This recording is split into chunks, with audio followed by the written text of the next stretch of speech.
नमस्कार, मी नम्रता. विजन महाराष्ट्र न्यूजच्या वृत्तवाहिनीमध्ये तुम्हा सर्वांचं स्वागत. पाहूयात आजच्या ठळक घडामोडी.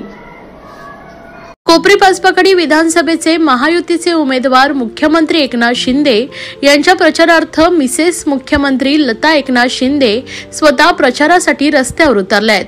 कोपरी परिसरातील बुद्ध विहार, समाज भवन, श्रमसाफल्य सोसायटी, साईनाथ नगर, कुंभारवाडा या आदी भागात बैठकीचं आयोजन करण्यात आलं होतं. या ठिकाणी मिसेस मुख्यमंत्री लता एकनाथ शिंदे यांनी उपस्थित राहून मतदारांना आवाहन केलंय. यावेळी बंजारा समाजाच्या महिला अध्यक्षा संगीता राठोड यांनी लता शिंदे यांची भेट घेत पाठिंबा दर्शवलाय. तसेच एकनाथ शिंदे यांच्या पाठीशी संपूर्ण बंजारा समाज पूर्ण ताकदीने उभा असल्याची ग्वाही दिली आहे. मुख्यमंत्री एकनाथ शिंदे हे संपूर्ण महाराष्ट्राची धुरा सांभाळतात. कोपरी पाचपाकडी मतदारसंघात एकनाथ शिंदे यांच्या पत्नी लता शिंदे स्वतः प्रचारासाठी रस्त्यावर उतरून मतदारांची भेट घेत मतदारांना आवाहन करताना पाहायला मिळाले आहेत. जागोजागी लता शिंदे यांचं जंगी स्वागत करण्यात आलंय. यावेळी लता शिंदे यांनी धनुष्यबाण चिन्ह दाबून शिंदे साहेबांना मोठ्या मताधिक्यानं निवडून देण्याचं आवाहन केलंय.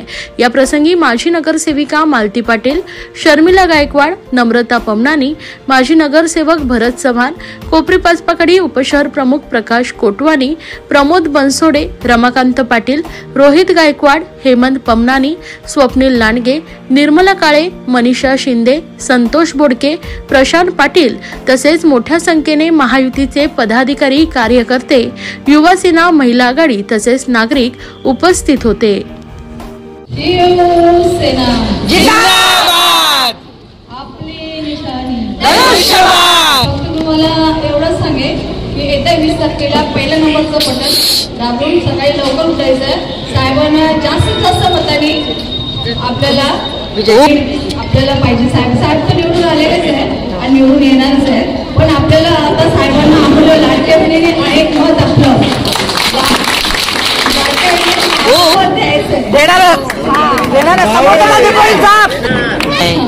मग आता मी काही एवढं काही बोलणार नाही आता. आणि मला माहिती आहे साहेबांची कामं सगळ्यांनी ह्यांनी सांगितलेलं आहे, सर्व सांगितलेलं आहे, सगळ्या योजना सांगितलेल्या आहे, लाडका भाऊ, लाडकी बहीण सगळं झालेलं आहे. आता फक्त आपल्याला 20 तारखेचा बस एवढंच लक्ष, एकच लक्ष, एक नंबरचं बटन. आणि ते बटन दाबताना आपल्याला ते बाहेर येईपर्यंत थांबायचं. ते 7 सेकंद लागतात त्याला. ते आवाज आल्याशिवाय घालायचं नाही. तर आपला मत शिंदे साहेबांना जाणार नाही. धनुष्यबाणाला म्हणजे 1 नंबरचं बटन आहे. 1 नंबरच्या बटनाला ओटी करायचं. जय हिंद, जय महाराष्ट्र.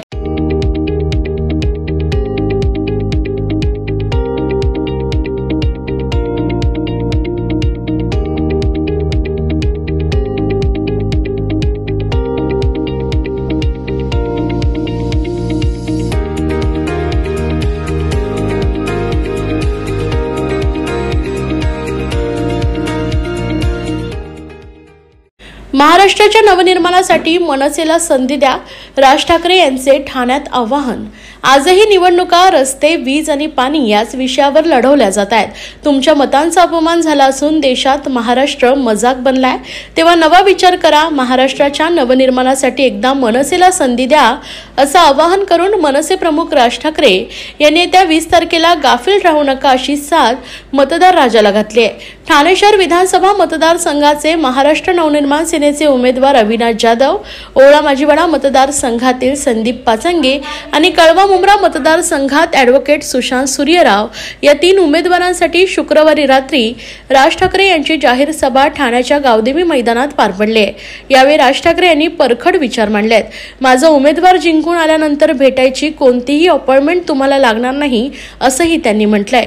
मतदारांनो, एकदा संधी गेली तर 5 वर्ष जातात. एवढं वाटोळ झालंय ना, फक्त एकदा संधी द्या आणि येत्या 20 तारखेला गाफील राहू नका. गेल्या 5 वर्षात झालेला मतांचा अपमान विसरू नका असं विधान ठाकरे यांनी केलंय. 24 तास तुमच्यासाठी धावणारी ही तरुण मुले उमेदवार म्हणून तुमच्या समोर दिलेत. हे माझे उमेदवार जिंकून आल्यानंतर तुम्हाला त्यांना भेटायची कोणतीही अपॉइंटमेंटची गरज तुम्हाला लागणार नाही असा विश्वास राज ठाकरे यांनी सभेत दिलाय. तर मशिदीवरचे भोंगे खाली काढलेच पाहिजे. आपली सत्ता आल्यास 48 तासांच्या आत ते खाली उतरवेन. तसेच एकदा हातात सत्तेत द्या द्या, सर्वांना वटणीवर आणतो की नाही बघा, असा इशारा यावेळी ठाकरे यांनी दिलाय. आम्हाला पण प्रत्येक धर्माचा अभिमान आहे, पण प्रत्येकानं आपला धर्म घराच्या आत ठेवला पाहिजे, असं देखील राज ठाकरे यांनी आपल्या सभेत स्पष्ट केलंय. सर्व नागरिकांना आवाहन करण्यात येत आहे की सध्या डासांमार्फत पसरणाऱ्या डेंग्यू या आजाराचा प्रसार रोखण्यासाठी प्रत्येकाने पुढील प्रमाणे कार्यवाही करावी. डेंग्यू आजार एडिस इजिप्ती हा डास चावल्याने होतो. या डासांची पैदास साचलेल्या किंवा साचवलेल्या स्वच्छ पाण्यामध्ये होते. 8 दिवसांपेक्षा जास्त दिवस पाणी उघडे व साचून राहिल्यास त्यात डास अंडी घालतात. अंड्यांच्या अळ्या तयार होऊन पुढे डास तयार होतात. यासाठी आपल्या घरातील पाणी साठे, उदाहरणार्थ बॅरल्स, पिंपे, टाक्या, हौद, रांजणे इत्यादी दर आठवड्याला रिकामे करून घासून पुसून कोरडे करून पुन्हा भरावे. 1 दिवस कोरडा दिवस म्हणून पाळावा. पाणी साठ्यांना घट्ट झाकणे बसवावीत किंवा जुनी साडी, चादर, धोतर यांनी बांधून झाकून ठेवावीत, म्हणजे डास त्यात जाऊन अंडी घालणार नाहीत. घराच्या गच्चीवर, आजूबाजूला, अंगणात कोठेही पाणी साचू देऊ नये. भंगार सामान उघड्यावर टाकू नये. उदाहरणार्थ टायर्स, प्लास्टिक सामान, कुंड्या, टाकाऊ वस्तू इत्यादी. अशा सामानात पावसाचे पाणी साठून त्यात डेंग्यूच्या डासांची पैदास होते. घरातील कूलर्स, फ्रीजच्या पाठीमागील ट्रे हे देखील वेळोवेळी कोरडे करावेत. लक्षात ठेवा, नुसत्या फवारणीने डास घनता कमी होत नाही, तर त्यासाठी डास पैदास ठिकाणे नष्ट करणे ही आपल्या सर्वांची जबाबदारी आहे. कोणताही ताप अंगावर न काढता जवळच्या शासकीय रुग्णालयात मोफत औषधोपचार घ्या. अशा प्रकारे नागरिकांनी सहकार्य केल्यास डेंग्यूचा प्रसार रोखणे सहज शक्य आहे. 15 वर्ष एकाला संधी दिली, त्याने वीज चोरी केली. आता 5 वर्ष मुंब्रा कळवा विधानसभा मतदारसंघातील महायुतीचे उमेदवार नजीब मुल्ला यांना निवडून द्या. मुंब्रा कळवा मतदारसंघाच्या विकासासाठी 3000 कोटी देईल, हा माझा वादा आहे. टोरण मुक्त, ड्रग्स मुक्त मुंब्रा कळवा मी करून दाखवणार, हे माझं वचन आहे, अशी जाहीर घोषणा महाराष्ट्र राज्याचे उपमुख्यमंत्री व राष्ट्रवादी काँग्रेसचे राष्ट्रीय अध्यक्ष अजित पवार यांनी केलाय. 149 मुंब्रा कळवा विधानसभा मतदारसंघातील महायुतीचे राष्ट्रवादी काँग्रेस पार्टीचे लोकप्रिय उमेदवार नजीब मुल्ला यांच्या प्रचारार्थ मेक कंपनी समोरील पटांगणात मुंब्रा येथे उपमुख्यमंत्री अजित पवार यांची जाहीर सभा आयोजित करण्यात आली होती. या जाहीर सभेला मतदारांनी प्रचंड प्रतिसाद दिला. यातही लाडक्या बहिणींची संख्या लक्षणीय दिसत होती. यावेळी राष्ट्रवादी काँग्रेस प्रदेश प्रवक्ते आनंद परांजपे, डॉक्टर अलतमाज फैजी, राष्ट्रवादी युवक काँग्रेसचे राष्ट्रीय अध्यक्ष धीरज शर्मा, प्रदेश उपाध्यक्ष प्रमोद हिंदूराव, डॉक्टर मुमताज शहा, माजी नगरसेवक राजन किने, अनिता किने, मोरेश्वर किने, रुपाली गोटे, अश्विन राऊत, इब्राहिम राऊत, अजित शेख तसेच अनेक पदाधिकारी, कार्यकर्ते व नागरिक मोठ्या संख्येने उपस्थित होते. शिव फुले शाहू आंबेडकर यांच्या विचारधारेवर आधारित राष्ट्रवादी काँग्रेसने यामुळेच विधानसभा निवडणुकीत 10% मुस्लिम उमेदवारांना संधी दिली आहे. मागील 1 वर्षात अनेक निर्णय झालेत. यात राज्यातील अल्पसंख्याक समाज वंचित राहू नये म्हणून मार्टीची स्थापना केली आहे. संभाजीनगर येथे अल्पसंख्याक आयुक्तालय उभारलंय. अल्पसंख्याक समाजातील मुलांना अधिकचं शिक्षण घ्यावं यासाठी प्रत्येक मुलाला परदेशी शिक्षणाकरता 5 लाखांवरून 30 लाख शिष्यवृत्ती दिली आहे, असं अजित पवार म्हणाले. तर वक्फ बोर्डच्या कार्यालयाची संख्या वाढवण्यासाठी जागेचं प्रावधान करतंय. तर मागील 3 महिन्यात मुख्यमंत्री एकनाथ शिंदे, खासदार डॉक्टर श्रीकांत शिंदे व मी मिळून कळवा मुंब्रा मतदारसंघाच्या विकासासाठी 200 कोटीचा निधी दिला. 15 वर्ष एकाला संधी दिली, त्याने वीज चोरी केली. आता 5 वर्ष मुंब्रा कळवा विधानसभा मतदारसंघातील महायुती राष्ट्रवादी काँग्रेसचे उमेदवार नजीब मुल्ला यांना निवडून द्या. घड्याळ समोरील बटन दाबून नजीब मुल्ला यांना विजयी करा. मी मुंब्रा कळवा मतदारसंघाच्या विकासासाठी 3000 कोटी देईल, हा माझा वादा आहे. तसेच टोरण मुक्त व ड्रग्स मुक्त मुंब्रा कळवा करीन, हे माझं वचन आहे. घड्याळाला मत म्हणजे राज्याच्या विकासाला मत, असं सांगत मी वचन देतो आणि ते पूर्ण करतो, अशी जाहीर घोषणा महाराष्ट्र राज्याचे उपमुख्यमंत्री व राष्ट्रवादी काँग्रेसचे राष्ट्रीय अध्यक्ष अजित पवार यांनी केली आहे.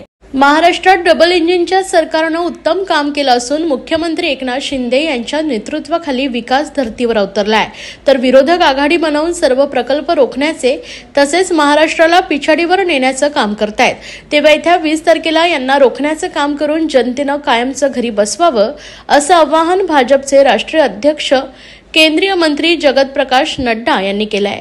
ठाण्यातील एमएच हायस्कूल येथे शुक्रवारी आयोजित केलेल्या विशेष सभेत जेपी नड्डा यांनी ठाणे शहर विधानसभा क्षेत्रातील उच्च शिक्षित व उद्यमी व्यावसायिकांना संबोधित केलंय। या प्रसंगी खासदार नरेश म्हस्के, ठाणे शहर विधानसभेचे उमेदवार संजय केळकर, ओवळा माजीवाडाचे उमेदवार प्रताप सरनाईक, ॲडव्होकेट आमदार निरंजन डावखरे, भाजप प्रदेश महामंत्री माधवी नाईक, शिवसेना शहर प्रमुख हेमंत पवार, राष्ट्रवादी काँग्रेसचे जिल्हाध्यक्ष आनंद परांजपे, माजी उपमहापौर ॲडव्होकेट सुभाष काळे, रिपाई भास्कर वाघमारे तसेच आदी मान्यवर व्यासपीठावर उपस्थित होते। गुरु नानक जयंतीचं औचित्य साधून जेपी नड्डा यांनी ठाण्यातील गुरुद्वारामध्ये दर्शन घेतलंय। त्यानंतर विशेष सभेला उपस्थिती दर्शवत ठाणेकरांच्या माध्यमातून महाराष्ट्राशी संवाद साधला। आधी राजकारण म्हटलं की घराणेशाही तुष्टीकरण होतं, मात्र पंतप्रधान नरेंद्र मोदी यांनी विकासाच्या वाटेवर चालून राजकारणाची परिभाषा बदलून टाकले। याआधी नेहरूंनी 3 वेळा विजय मिळवला तेव्हा विरोधक कमजोर होते, पण नरेंद्र मोदींनी मजबूत विरोधक असताना तिसऱ्यांदा विजयश्री मिळवली आहे। मोदी यांच्याच नेतृत्वाखाली अनेक राज्यामध्ये भाजपाची सरकार आल्याचं सांगून जेपी नड्डा यांनी हे तुष्टीकरणाचं राजकारण करून समाजात फूट पाडतायत। याउलट मोदींच्या नेतृत्वात जगातील देशांनाही अभिमान वाटतोय। आंतरराष्ट्रीय क्षेत्रात जग आमच्या असहमतीची आदर करतोय, तर भारताकडे बघण्याचा जगण्याचा दृष्टिकोन पूर्णपणे बदललाय। तर दुसरीकडे विरोधक एनडीएचा व मोदींचा विरोध करताना आता देशाचाही विरोध करू लागल्याचं नड्डा म्हणाले। ये घास का पुल्ला, घास का पूरा बोझा उठा के और एक हाथ में मोबाइल लेकर के हंसते हंसते चल रही है और मोबाइल पे बात कर रही है। ये गांव की तस्वीर है और आपने भी देखा होगा, थाने में भी देखा होगा और दूर सुदूर में भी देखा होगा कि आपका सब्जी वाला भी अब क्यूआर कोड रखता है और क्यूआर कोड से पेमेंट। ये इंटरनेट की बात करने में आप देखिए कॉमन मैन किस तरीके से जुड़ा है।